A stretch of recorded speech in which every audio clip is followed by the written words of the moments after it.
Good Thursday morning. The disciples had evidently been taught that sin and handicap are linked together, that disability is the result of sin. Couldn't help but notice that Jesus does not deny their assumption. He recognizes there's a connection between suffering and sin. However, it's not the one that many people think, and he makes that crystal clear.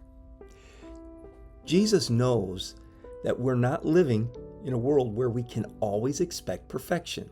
And God does not try to operate the world in such a way that everything works out perfectly. We're living in a fallen world.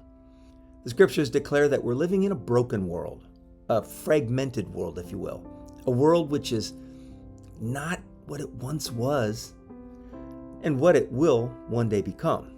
For the present, we're afflicted with hurts, injuries, difficulties, hardships, even disabilities.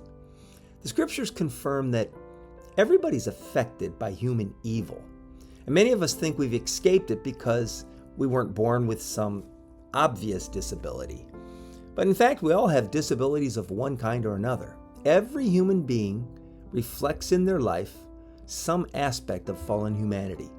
This is why our minds can't operate as they should. Diane and I dug out the cribbage board to play the other night, and for the life of me, I couldn't remember who was supposed to deal the second game, the winner or the loser. I've been playing cribbage since I was 5 years old, but for the life of me, I could not recall that simple rule. That just illustrates how sin, the corruption of the fall, has affected me, attacked me, if you will, even in the simplest way.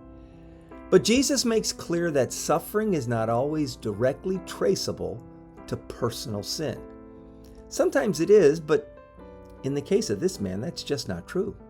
Many people think it is rather strange that the disciples would even think that, since this man was born blind. I mean, how could his blindness be caused by his sin when he was born with this condition before he even had the opportunity to sin? The disciples are probably thinking of the Jewish rabbinical teaching that it is possible for an embryo to sin. This may be what lies behind their question.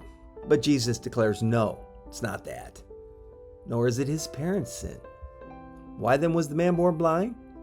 That the works of God might be manifest in him. That is Jesus' response. That's the silver lining in the cloud of disability.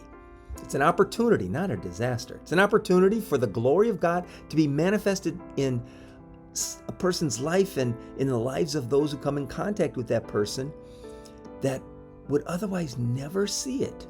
The disabled frequently develop inner qualities of peace and joy and strength that normal people oftentimes do not have.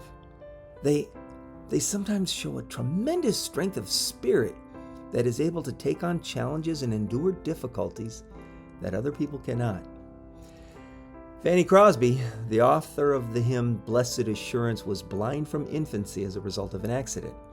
She amazingly wrote when she was only 8 years old, describing herself as a happy child, even though she was blind. She stated she was resolved to be contented amid her many blessings that others simply did not have, and that she would not have if she was not blind.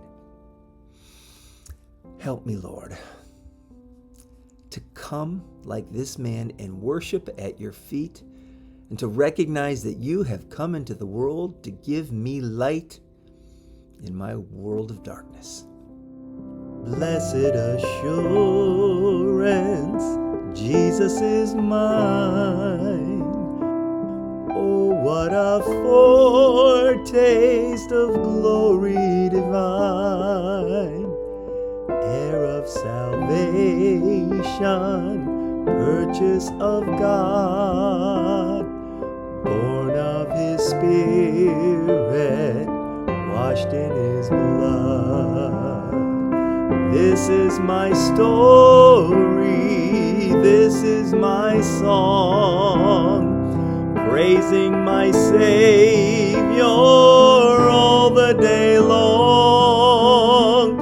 This is my story, song, praising my Savior all the day long. This is my story, this is my song, praising my Savior all the day long. This is my story, this is my song, praising my Savior